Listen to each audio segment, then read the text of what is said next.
This is the word that came to Jeremiah from the Lord. Go down to the potter's house, and there I will give you my message. So I went down to the potter's house, and I saw him working at the wheel. But the pot he was shaping from the clay was marred in his hands. So the potter formed it into another pot, shaping it as seemed best to him. Then the word of the Lord came to me.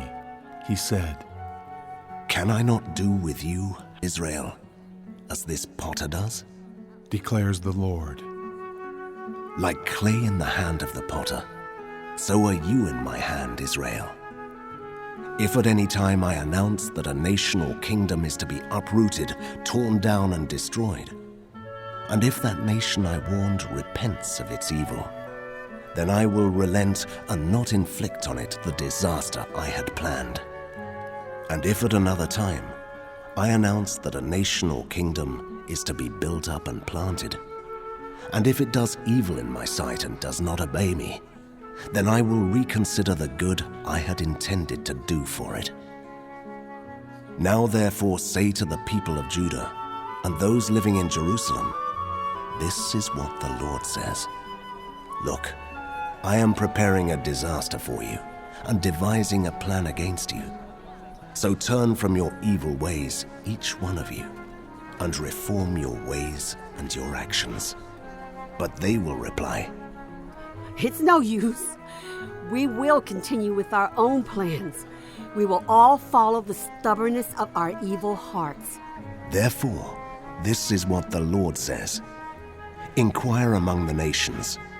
Who has ever heard anything like this? A most horrible thing has been done by virgin Israel. Does the snow of Lebanon ever vanish from its rocky slopes? Do its cool waters from distant sources ever stop flowing? Yet my people have forgotten me. They burn incense to worthless idols, which made them stumble in their ways, in the ancient paths.